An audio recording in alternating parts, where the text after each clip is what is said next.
नमस्कार, मैं आरडी भारती और आप देख रहे हैं बिहारी सुल्तान। कई दिनों के बाद मैं आपके सामने प्रस्तुत हूं और मैं अपने तमाम दर्शकों को धन्यवाद देता हूं कि जब भी मैं आपके सामने आता हूं देश दुनिया की खबरों को लेकर आप बड़े चाव से देखते हैं, अपना महत्वपूर्ण कमेंट्स देते हैं। मैंने यह भी पाया, जैसे मैं भ्रमण कर रहा था और डायरेक्ट लोगों को मैं आपके साथ मिलाता, आपसे बात करवाता और आपको दिखाता, हमारे जो दर्शक हैं वह मेरा सुनना ज्यादा पसंद करते हैं। जो मैं एनालिसिस करता हूं, जो मैं समझता हूं, वो आपके सामने रखता हूं। जो लोग बोलते हैं, कई बार मैं भीड़ को दिखाने लग जाता हूं तो पब्लिक उतना इंटरेस्ट नहीं लेती है। इसलिए मैंने पूरे देश में जो भ्रमण किया, अग्निवीरों से मिला, उन्होंने अपना दुखड़ा बताया, कुछ भूतपूर्व सैनिकों ने अपना दुखड़ा बताया, बहुजन समाज के लोगों ने अपना अपना सुझाव दिया। कहने का मतलब यह है, राजस्थान, मध्य प्रदेश, छत्तीसगढ़ में चुनाव चल रहा है और जो वहां की सरगर्मी है, किसका बहुमत में है, कौन कहां से बाजी मार रहा है, इस वीडियो में सब आपको बताने वाला हूं। लेकिन लगे हाथ में एक और बात का खुलासा कर रहा हूं। हमारे देश के प्रधानमंत्री जी अक्सर कहते थे मैं पिछड़ा वर्ग से हूं, पिछड़ा वर्ग से हूं, लेकिन कुछ सर्टिफाइड डॉक्यूमेंट के साथ जदयू के नेता नीरज कुमार जो एमएलसी हैं, उन्होंने प्रेस कॉन्फ्रेंस लिया और कहा कि हमारे देश के प्रधानमंत्री जी कहां से पिछड़ा है, ये तो सवर्ण है, ये छुआछूत करते हैं। और अगर यह बात सत्य है तो आप एक लाइक जरूर कीजिएगा, क्योंकि यह देश भर की बात है। पूरे देश के बहुजन समाज के साथ जो अनदेखा हो रहा है, जो धोखा दिया जाता है, पल पल धोखा दिया जाता है, यह कहकर मैं पिछड़ा हूं, मुझे आप वोट दीजिए, लेकिन वो पिछड़े तो है नहीं। कहने का मतलब ये, जो प्रधानमंत्री जी का जो जातीय जनगणना भी बिहार में जो चल रहा है और प्रधानमंत्री जी उस लपेटे में आ चुके हैं जातीय जनगणना में। जो नीरज कुमार है जदयू के एमएलसी, उन्होंने कहा हमारे देश के प्रधानमंत्री जी मोरकांझी समुदाय से आते हैं, उस जाति से आते हैं। 1931 की जनगणना का जो कॉपी था, सर्टिफाइड कॉपी उनके हाथ में था, वो बता रहे थे 1931 में मोरकांझी जो समुदाय थी, जो जाति थी, वो 40% साक्षर थी। यहां तक राजपूत भी 15% उस वक्त साक्षर हुआ करते थे और ये मोरकांझी जाति छुआछूत करते थे। 2002 में जब प्रधानमंत्री नरेंद्र मोदी गुजरात के मुख्यमंत्री बने तो अपनी जाति को पिछड़ा में डाल लिया और अपने आप को पिछड़ा, अति पिछड़ा कह कह कर पूरे देश को बुर्बक बनाया है, बेवकूफ बनाया है। ये कहना था नीरज कुमार का। अब प्रश्न ये उठता है कि जो बिहार की जनता है, यह उन्हें समझती है कि वो तेली जाति से, तेली पिछड़ा वर्ग में आता है और तमाम पिछड़ा वर्ग इसी मुगालते में रहकर भाजपा को वोट करती है कि हमारे देश के प्रधानमंत्री पिछड़ा वर्ग से है। कहने का मतलब यह है, नीरज कुमार का यह दावा, वो ये भी कह रहे थे कि अगर मैं गलत हूं तो मेरे ऊपर मुकदमा कीजिए, भाजपा वालों को मैं चुनौती देता हूं। तमाम प्रेस मीडिया के सामने ये बात वो कह रहे थे। जाहिर सी बात है, बात में कुछ तो दम होगी। और हमारे देश के प्रधानमंत्री जी अगर पिछड़ा नहीं है तो उन्होंने पिछड़ों का मजाक क्यों बनाया? एससी, एसटी, ओबीसी, माइनॉरिटी, जो बहुजन समाज के लोग हैं, ये अक्सर भावनात्मक तौर पर बह जाते हैं। ये सबसे बड़ी समस्या है इस देश के लिए। आज हम आपको बताने जा रहे हैं कि जब आप मध्य प्रदेश के चुनाव को देखेंगे, वहां पर एक दिमनी विधानसभा है मुरैना में, वहां पर नरेंद्र सिंह तोमर चुनाव लड़ रहे हैं, देश के कृषि मंत्री, लेकिन तमाम जनता यानी 80% लोग ये कह रहे हैं कि बसपा के कैंडिडेट जीतेंगे, बहुजन समाज पार्टी के कैंडिडेट जीतेंगे। कहने के लिए तो ये भी कह रहे हैं सब के सब कि बसपा का शासन आएगा मध्य प्रदेश में, लेकिन हम इतना ओवर कॉन्फिडेंट नहीं हो सकते क्योंकि कांग्रेस मजबूत है, भाजपा उसको टक्कर दे रही है। भाजपा चुनाव हारेगी, हो सकता है कि इज्जत भी खराब हो, जैसा कि दिख रहा है कांग्रेस बहुमत में आएगी, लेकिन एक बड़ा वोट परसेंटेज बसपा ले जा रही है मध्य प्रदेश में। कहने का तात्पर्य है, जो नामी गिरामी मीडिया है, जो एक्यूरेट में विश्वास करती है कि हम एक्यूरेट विश्लेषण दे रहे हैं, जो हमारा सर्वे है बिल्कुल एक्यूरेट है, वह भी 5 से लेकर 10% वोट का कह रहे हैं कि इधर से उधर होगा। ये न कांग्रेस को जा रहा है, न ये भाजपा को जा रहा है।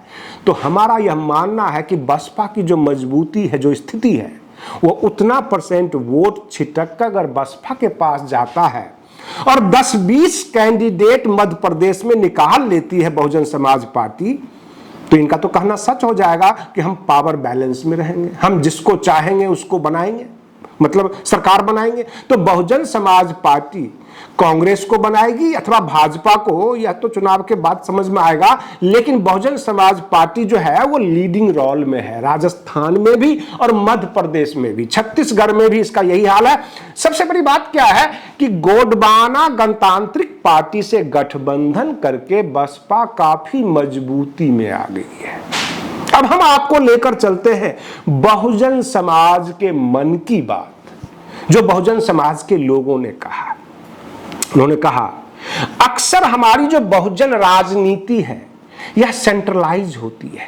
बिहार में आपके रामविलास पासवान थे, उनसे बड़ा कोई नेता नहीं था। उससे पहले बाबू जगजीवन राम थे, उनके पीछे पीछे चलते थे। उत्तर प्रदेश में बहन मायावती जी हैं, जो जिनके पीछे पीछे सभी राज्य के बहुजन समाज के लोग चलते हैं। इसको डिसेंट्रलाइज होना चाहिए, यानी डिसेंट्रलाइजेशन ऑफ पॉलिटिकल पार्टी। कहने का तात्पर्य है, आपको नहीं लगता कि बहुजन समाज पार्टी में केवल एक ही बहन मायावती जी है? 4 बहन मायावती जी नहीं होना चाहिए? चारों खेमे में अलग अलग राज्यों में ऐसी ऐसी बहन जी होती और सब जगह से बहुजन समाज के वोट प्रतिशत बिल्कुल ताकत में होता तो बहुजन समाज का भला होता। क्या कभी आप ये नहीं सोचते कि काश अगर चंद्रशेखर आजाद रावण भी बसपा के साथ आते, इस पार्टी का झंडा लेकर चलते, एक तरफ आकाश आनंद का हुंकार होता, दूसरी तरफ चंद्रशेखर आजाद रावण होते, और भी बहुजन समाज के कई युवा हैं, सबको इलाका दे दिया जाता और हर जगह से मजबूती होती और सबका चेहरा करीब करीब ऊपर नीचे इक्वल होता, तो पार्टी का भी ग्रोथ बढ़ता और समाज को भी भरोसा ज्यादा होता। जैसे कि कांग्रेस पार्टी ने यह प्रचलन शुरू किया था 1971 से, जब कांग्रेस की सरकार हुआ करती थी, एक ही चेहरा इंदिरा गांधी, और वहां से प्रचलन शुरू हुआ। जब भाजपा बनी तो वहां पे अटल बिहारी वाजपेयी और थोड़ा बहुत आडवाणी जी, और उसके बाद आज की तारीख में पूरा देश जो भाजपा का चल रहा है, एक चेहरा मोदी मोदी। ये सेंट्रलाइज है, इसको आप डिसेंट्रलाइजेशन नहीं कर सकते हैं। फिलहाल कांग्रेस इसको डिसेंट्रलाइज कर रही है, करने की कोशिश कर रही है। कहने का मतलब मेन सीन से राहुल गांधी हट गए हैं, कहते मैं सदस्य हूं, ये भी नहीं कहते कि मैं प्रधानमंत्री चेहरा हूं, मैं बनूंगा देश का प्रधानमंत्री। और कांग्रेस ही अपना कार्यकर्ता गाहे बगाहे बोलते हैं कि हमारा तो प्रधानमंत्री चेहरा राहुल गांधी है, लेकिन हाईकमान इस बात की कभी भी दावा नहीं कर रही है। इंडिया गठबंधन भी उन्होंने बनाया और मध्य प्रदेश जो लड़ा जा रहा है कांग्रेस का, वो कमलनाथ के नेतृत्व में। जो राजस्थान का चुनाव है वो अशोक गहलोत के नेतृत्व में। छत्तीसगढ़ में कांग्रेस का हाईकमान का नेतृत्व नहीं है, वहां भूपेश बघेल अपना नेतृत्व कर रहे हैं, अपने हिसाब से चुनाव लड़ रहे हैं। आपको नहीं लगता कि जैसे कि बहुजन समाज पार्टी है, मध्य प्रदेश में केवल इंजीनियर रमाकांत पीपल का नाम हो, या जो है उत्तर प्रदेश के जो प्रदेश अध्यक्ष है उमेश पाल, उनका नाम काफी अच्छी तरह से हो, एस्टेब्लिश तरीके से उनके नेतृत्व में चुनाव लड़े। सबसे ऊपर तो आशीर्वाद देने के लिए बहन मायावती जी हैं ही, लेकिन स्टेट स्तर पर जो प्रदेश अध्यक्ष होते हैं बहुजन समाज पार्टी के, उनका चेहरा बड़ा हो, बैनर बड़े बड़े हो, उनके नेतृत्व में पूरा राज्य के बसपा कार्यकर्ता दौड़ लगाए और उनका भी आगे का भविष्य तय होगा कि भाई आगे जाके ये कौन कौन से मंत्री बनेंगे, क्या क्या इनको पद मिलेगा। तो इस तरह का संगठन होना चाहिए। केवल बसपा के अंदर बहन मायावती जी का नाम फर्स्ट में भी ले लो और लास्ट में भी ले लो। अगर ये समस्या है तो इसको हम जो है डिसेंट्रलाइज नहीं कर सकते। ये केंद्रित जो है राजनीति है। अब केंद्रित राजनीति में क्या होता है, लोग डरे हुए होते हैं, मैं कौन सा बयान दूं, किससे मिलूं, क्या बोलूं, नहीं बोलूं, बहुत सारी बातें। यहां तक हम लोग भी जब जाते हैं पूछने के लिए, कुछ न्यूज लेने के लिए, कुछ विचार जानना चाहते हैं, तो वो रुक जाते हैं, कहते हैं नहीं, बस मेरा पार्टी का यही आदेश है। क्योंकि जो आदेश का सेंटेंस है इधर से उधर अगर वो हो जाएंगे तो उनको डर सताने लगता है, कहीं बहन मायावती जी नाराज ना हो जाए, कहीं पार्टी से निकाल ना दे। बड़ी नपी तुली बातें करते हैं, यानी खुलकर बहुजन राजनीति नहीं हो रही है, चाहे कोई भी पार्टी हो। चाहे लोक जनशक्ति पार्टी में अब धीरे धीरे चिराग पासवान हो रहे हैं, इधर बहन मायावती जी तो है ही, और जो भी बनी हुई है, अब चंद्रशेखर आजाद को ही ले लीजिए। आजाद समाज पार्टी में आप चंद्रशेखर आजाद तो खूब सुन रहे हैं, सेकेंड स्तर का कौन नेता है जो बराबर का टक्कर दे रहा हो? ये कहने का मतलब ये कि जिस रियासत से हम निकलकर बाहर आए हैं, जिस सामंतवाद से हम निकलकर बाहर आना चाहते हैं, वो सामंतवादी सोच और प्रथा हमें पीछा ही नहीं छोड़ती, चाहे हम बहुजन राजनीति कर लें। कहने का मतलब वहां भी एक ही ठाकुर मिलेंगे। मतलब हम ठाकुरों से इतने आजिज हैं। भाजपा के ठाकुर कौन? प्रधानमंत्री नरेंद्र मोदी। कांग्रेस के ठाकुर कौन? राहुल गांधी जी। ये ठाकुरवाद से हम लोगों को बचना चाहिए। मैं आपको बताऊं कि जो अग्निवीरों ने अपनी समस्या बताई, जो अमृतपाल सिंह को बॉर्डर पे गोली लगी और उसको सेना ने यह कहा कि हम इसे शहीद नहीं मानते, और 2 आर्मी के जवान उनकी जो लाश को लाकर उनके घर आगे दे दिया। पंजाब सरकार के जो मुख्यमंत्री है भगवंत मान, उन्होंने ट्वीट करके बताया कि जो हमारा विचार है 1 करोड़ रुपया हम देते हैं शहीदों को मुआवजा, तो वो राशि हम जरूर देंगे, केंद्र सरकार दे या ना दे। तो केंद्र ने युवाओं को धोखा दिया या नहीं? जो बॉर्डर पर खड़े हैं, वर्दी पहने हुए हैं, फौजी वर्दी है, और उसको शहीदों का दर्जा नहीं देना एक प्रकार से धोखा है। लेकिन ये तो हुई केंद्र सरकार ने धोखा दिया। जरा सोचिए, ये अग्निवीर अगर युद्ध के समय धोखा दे दे और ये कहें कि भैया मुझे गोली अगर लगेगी तो मैं तो शहीद भी नहीं कहलाऊंगा, आप ही जाओ आगे, तब क्या होगा? क्या देश को संकट की स्थिति में भाजपा ने डाल दिया है? अमृतपाल सिंह के पार्थिव शरीर को पंजाब पुलिस ने सैल्यूट दिया, क्योंकि वहां के ग्रामीण जाके रोए धोए चिल्लाए प्रशासन के ऊपर। प्रशासन ने जो कर्म करना था, जो कर्तव्य करना था, आखिरी सैल्यूट उन्होंने दे दिया। लेकिन इससे बहुत बड़ी चिंता उभर कर आती है कि भाजपा की सरकार अगर इस तरह से धोखा देती है युवाओं को, बॉर्डर पर लड़ने वालों को, खड़ा रहने वालों को, कल को हमारा देश संकट में आ सकता है, समस्याओं में आ सकता है, बहुत सारी समस्याएं बढ़ सकती है। मैं उसकी व्याख्या नहीं करना चाहता हूं, ये मेरा कल्चर नहीं है, लेकिन ये तो गलत हुआ है। जो भी हुआ है गलत हुआ है। अब रही बात ये, देश भर में जो ये चल रहा है, अब मिलिट्री को भी प्रचार में लगाएंगे। भाजपा की जो बेस है, जो जमीन है, वो खिसकती हुई नजर आ रही है। इन्होंने 6-7 हजार करोड़ मीडिया पे खर्च कर दिया। जनता अब मीडिया से भी आजिज आ चुकी है। हम जो आपको न्यूज दे रहे हैं, अगर आपको समझ में आए, अरे ये तो गोदी मीडिया का पत्रकार है, ये तो बसपा का ही पत्रकार है, तो बाकी लोग उस पर विश्वास नहीं करते, असल न्यूज पे भी विश्वास नहीं करते, क्योंकि मीडिया अब बिकाऊ नजर आने लग गई है आम जनता की नजरों में। लेकिन प्रश्न है, आखिर दुखड़ा सुनाए तो किसको सुनाए? कौन डिस्प्ले करेगा? कौन फैलाएगा? मीडिया ही तो जरिया है। तो कहीं कहीं से ना विश्वास करते हुए भी लोगों को न्यूज देखना पड़ता है, मीडिया के सामने आकर दुखड़ा रोना पड़ता है। यही सबसे बड़ी समस्या है, क्योंकि हम बातों को फैलाते हैं, लोगों के बीच लेकर जाते हैं। अब भूतपूर्व सैनिकों ने, पिछले बार हमने वीडियो आपको दिया, उसमें उन्होंने जो दुखड़ा बताया, जो भेदभाव बताया, उन्होंने कहा डिसेबिलिटी यानी हमारे हाथ पांव कट जाए, हमारे साथ कोई नुकसान हो फौज में, तो अफसरों को ज्यादा पैसा मिलता है और हमको कम मिलता। हमें 18,000 रुपये मिलता है, हाथ कट जाए तो उनको 2.5 लाख मिलता है। हाथ तो दोनों के हाथ ही हैं, हम दोनों तो इंसान ही हैं। अगर खर्चा आने वाला होगा तो जितना खर्चा मेरे पे आएगा उतना अफसर के हाथ पे भी आएगा। ये कैसा भेदभाव? कहने का मतलब यह है, ये भेदभाव है, जो असमानता है, ये सरकार में, सिस्टम में, समाज में हर जगह घुस गई है, जड़ कर गई है। और बिहार की जो जातिगत जनगणना है, ये बिहार की जनता को इस कदर जगाया है। आप मीडिया के सामने झूठ नहीं बोल सकते। अगर आप कहेंगे हम पिछड़ा वर्ग से हैं और आप हमें वोट दीजिए, तो आपको 7 खानदान का ये इंक्वायरी निकाल लाएंगे, क्योंकि अब तो प्रतिशत में आ गया है, अब तो रोड पे उतरने लग गए हैं।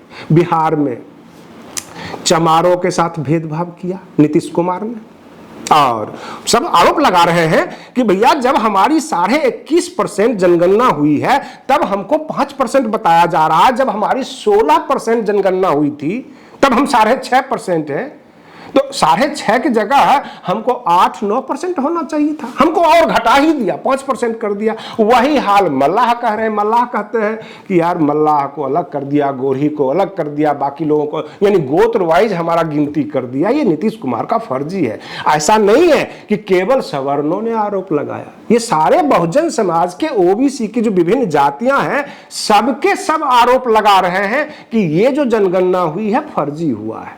और ऊपर से जदयू के नेता, जितने बड़े बड़े नामचीन नेता है जो अपने आप को पिछड़ा वर्ग कहते हैं, तेली कहते हैं, सूरी कहते हैं, उस सब का पूरा बायोडाटा निकाल के ले आए, दिखाने लगे लोगों को बकायदा प्रेस मीडिया के सामने। ये भैया सर्टिफाइड कॉपी है, सरकारी कागज निकाल के लाया हूं, ये फला जाति से है, और झूठ बोलते हैं माइक पे आकर कैमरे के सामने। इस तरह की बातें होने लग गई है।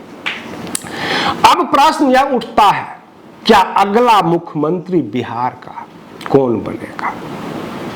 नीतीश कुमार बनेंगे, तेजस्वी यादव बनेंगे, या अति पिछड़ा से या जिस वर्ग को कभी कोई मौका नहीं मिला उसको बनाया जाएगा? और उत्तर प्रदेश में जो सुगबुगाहट शुरू हुई है जातिगत जनगणना का, आपको क्या लगता है कि मान लीजिए योगी आदित्यनाथ जी की सरकार चली जाती है, तब कौन मुख्यमंत्री बनेगा? बहन मायावती जी केवल शेड्यूल कास्ट ही नहीं, schedule caste, schedule tribes, OBC में भी एक होता है पिछड़ा, एक होता है अति पिछड़ा, उस सबको लेकर चल रही हैं। माइनॉरिटीज में भी अति पिछड़ा होता है। बहुत बुरा हाल है, जगह जगह हम जाकर देखे हैं, मिले हैं।